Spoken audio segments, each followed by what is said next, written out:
ગુજરાતમાં વીજ પોલની સમસ્યા છે કે ખતમ થવાનું નામ નથી લઈ રહી। એક બાજુ સુરેન્દ્રનગરમાંથી કિસ્સા સામે આવી રહ્યા છે કે કોંડ ગામમાં જબરદસ્તી વીજ પોલ નાખવામાં આવી રહ્યા છે।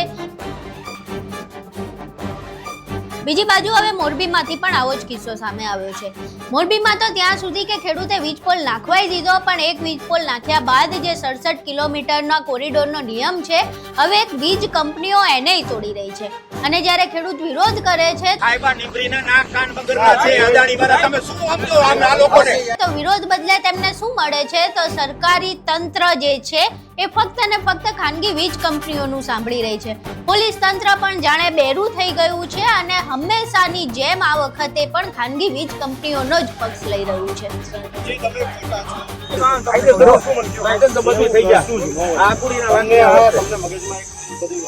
આખી ઘટના શું છે તેના વિશે વિગતે ચર્ચા કરવી છે। નમસ્કાર, તમે જોઈ રહ્યા છો ચક્રવાત ન્યૂઝ, હું આપની સાથે હેમંત।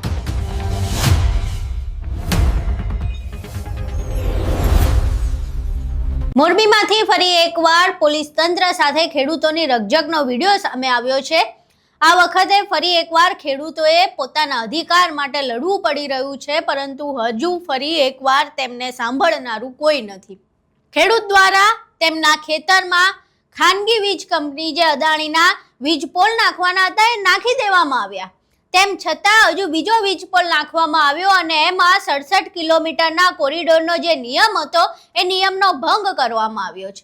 જ્યારે ખેડૂત દ્વારા વિરોધ કરવામાં આવ્યો અને કહેવામાં આવ્યું કે આ નિયમનો ભંગ થઈ રહ્યો છે, તો પોલીસ તંત્ર કહે છે કાગળિયા બતાવો।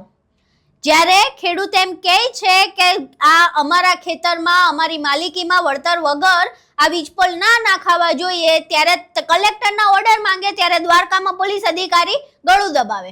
જ્યારે ખેડૂત કાગળિયા માંગે ત્યારે પોલીસ અધિકારીઓ ગળા દબાવે અને જ્યારે ખેડૂત એમ કહે છે કે આ નિયમનો ભંગ થયો છે, કલેક્ટર પાસે રજૂઆત કરે છે, કલેક્ટર સાંભળતા નથી અને બાદમાં જ્યારે વિરોધ કરવામાં આવે છે તો પોલીસ તંત્ર એવું કહે છે કે લેખિતના કાગળિયા બતાવો, નહીતર તો જે કામ થાય છે એ થતું જ રહેશે। આ સમગ્ર ઘટનામાં પોલીસ અને ખેડૂતોની રકઝક થાય છે। પહેલા એ રકઝકના વિડીયો જોઈએ। આ કલેક્ટર કદાચ રેકોર્ડિંગ થશે તો મને વાંધો નહીં, મારી વાત સાંભળો। આ કલેક્ટરે કોઈ ખેડૂતને સાંભળ્યા વગર ગઈકાલે 20 ગામના ઓર્ડર કર્યા। માનશો તમે 20 ગામના એક ખેડૂતને નથી જોયો, એક ખેડૂતને કોણ? અરે હું સમજુ છું સાહેબ, પણ બધાયનો રોલ નિભાવશે ને તો બધું થઈ જશે। આ કુડીના વાંગે તમને મગજમાં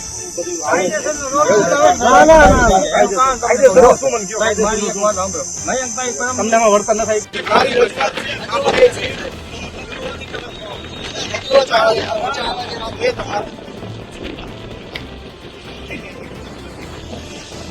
સાહેબા નીમરીના નાક કાન બગરના છે અદાણી વાળા, તમે શું સમજો આ લોકોને?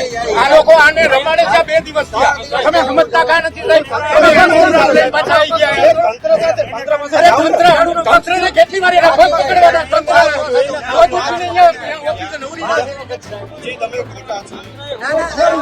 ખોટા નથી,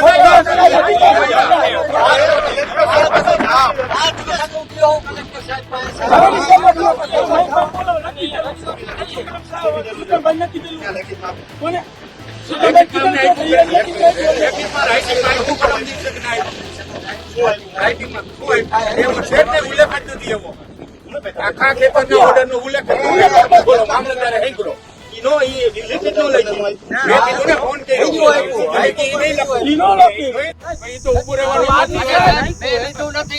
જબરજસ્તી મારા ખાતામાં નાખ્યું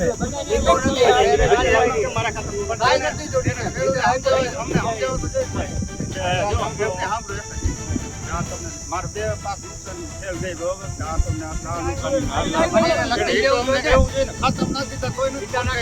ખબર નથી છે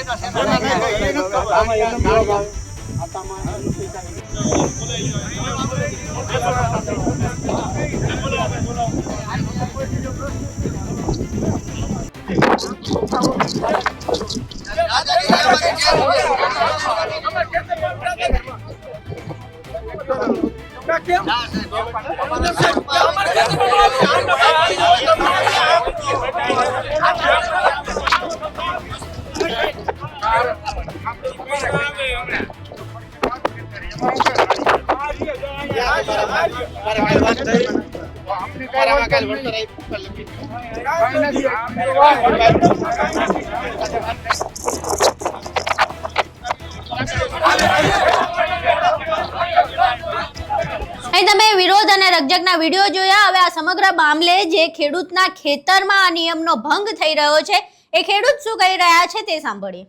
શું નામ આપનું? રંગપરિયા નરેન્દ્ર શિવાભાઈ, રાસંગપર ગામ, માળિયા તાલુકાનો રહેવાસી છું. હાલ જે થાંભલા નખાય છે તેનો વિરોધ કરી રહ્યા છો, શું આખું કારણ છે ને હાલ શું પરિસ્થિતિ? મારા ખેતરમાં હેવી ટેન્શન હળવદ ટ્રાન્સમિશનની વીજ લાઈન અદાણી કંપનીની આવે છે, તો એની જે ઝવેરી સાહેબે કલેક્ટર હતા ત્યારે હુકમ કર્યો હતો 67 મીટરના કોરિડોર.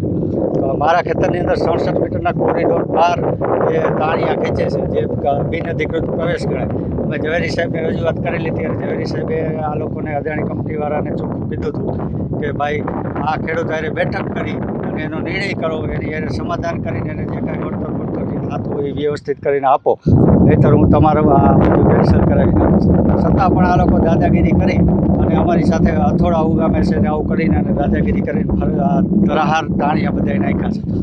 તો એનો અમને વિરોધ છે. જો આજ સુધીમાં અમને કોઈ જવાબ નહીં આપે તો અમે આ તાણિયા અમારા ખેતરમાંથી 67 મીટર જે છે 33 મીટરની બહાર, ચારે બાજુ 33 મીટર આવે એની બહાર જે તાણિયા છે એ અમે ઉખાડીને કાઢી નાખશું. અહીં તમે ખેડૂતને સાંભળ્યા, જે વિડીયો હતા વિરોધના એ પણ જોયા. હવે સ્પષ્ટ બાબત છે કે આ ભાડાની પોલીસ શા માટે ખેડૂતોને પરેશાન કરી રહી છે. પોલીસ તંત્રના જે પગાર છે એ આપણી જનતાના ટેક્સના પૈસે ભરાય છે. જેટલા પણ એમને પગાર મળે છે, આ ખેડૂત જે લોહી પરસેવો પાડીને ખેતી કરે છે, જે મજૂર લોહી પરસેવાથી કમાય છે, જે ખાનગી કંપનીઓમાં લોહી પરસેવો પાડીને જે ગધા મજૂરી કરે છે, ગધા વૈતરું કરવામાં આવી રહ્યું છે, અને એમાંથી પછી આ તમામ જનતા જે ટેક્સ ભરે છે ને એ ટેક્સના પૈસાથી આ પોલીસ તંત્રના પગાર થાય છે, અને આ પોલીસ તંત્ર ખાનગી કંપનીઓના ભાડે મુકાય છે, અને બાદમાં આ પોલીસ તંત્ર ભૂલી જાય છે કે અમે કોના ટેક્સના પૈસે પગાર લઈ રહ્યા છીએ, અને બસ આમ ભાડે અપાઈ ગયા એટલે એ જ પ્રકારેનું વર્તન. ખેડૂતોનું કંઈ સાંભળવાનું જ નહીં, ખેડૂતોનું જે તકલીફ હોય એ પડ્યા રાખવા દેવાની, આપણે બસ જબરદસ્તી વીજ પોલ નખાવાની કામગીરી કરો. એટલી શું ઉતાવળ છે તમને વીજ પોલ નાખવાની? ખેડૂત કહે છે કે નિયમનો ભંગ થયો છે તો કલેક્ટરના ઓર્ડર સુધી રાહ કેમ નથી જોવાતી? શા માટે વારંવાર ખેડૂતોને પરેશાન કરવામાં આવી રહ્યા છે? સુરેન્દ્રનગરના દ્રશ્યો હજુ ખતમ નથી થતા, ત્યાં મોરબીમાંથી આ દ્રશ્યો આવે, દ્વારકામાંથી આવા દ્રશ્યો આવે, એટલે શું ખેડૂતોએ આખા સૌરાષ્ટ્રમાં ફક્ત પરેશાન જ થવાનું છે? આ સૌરાષ્ટ્રની વાત છે. હવે વીજ પોલ અહીંયા નખાઈ જશે એટલે દક્ષિણ ગુજરાતમાં જશે, પછી ઉત્તર ગુજરાતમાં જશે, કચ્છમાં આના પહેલા આપણે આ દ્રશ્યો જોઈ ચૂક્યા છીએ. એટલે વારંવાર ખેડૂતોએ શું ફક્ત હેરાન પરેશાન જ થવાનું છે? પોલીસ તંત્ર નથી સાંભળતી, કલેક્ટર કચેરીએ જાય તો કલેક્ટર નથી સાંભળતા. આ સરકાર તો ક્યારની બેરી થઈ જ ગઈ છે, એટલે ગાંધીનગર તો એમનો કોઈ અવાજ પહોંચતો જ નથી. કૃષિ મંત્રીના કાનમાં ભૂંગ ભરાઈ ગયો છે, એટલે કૃષિ મંત્રી જીતુ વાઘાણીને આ કશું દેખાતું નથી ને કશું સંભળાતું નથી. ગાંધીજીના ઓલા 3 વાંદરા હોય ને એ વાંદરા જેવું કૃષિ મંત્રીનું વર્તન બની ગયું છે કે ખેડૂતોની સમસ્યા ના દેખાય, ના સંભળાય અને ના એની વિશે કંઈ બોલાય. હવે આ સમગ્ર મામલે ખેડૂતો વિરોધ કરી રહ્યા છે, પણ એ વિરોધનો અર્થ શું સાંભળનાર કોઈ નથી. રજૂઆત કરે છે, રજૂઆત ક્યાંય પહોંચતી નથી, અને બૂમ બરાડા કરીને ખેડૂત પોતાના જ ખેતરમાં હાથ ખંખેરીને બેસી જાય છે. આખો વિડીયો સામે આવ્યો. વિડીયોમાં ફક્ત ને ફક્ત ખેડૂતની લાચારી છે.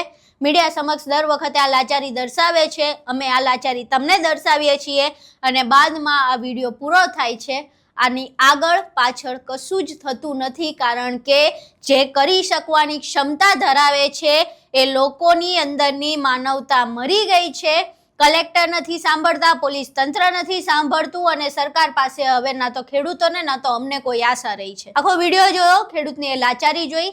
આ વિડીયો બાદ તમારું શું માનવું છે? તમારા મંતવ્યો અમને કોમેન્ટ બોક્સમાં જરૂર જણાવજો. વિડીયો પસંદ આવ્યો હોય તો વિડીયોને લાઇક કરજો. આ ખેડૂતની લાચારી બને એટલા લોકોને શેર કરજો, એટલે કદાચ આ જે બહેરી સરકાર છે એના સુધી આ પહોંચે.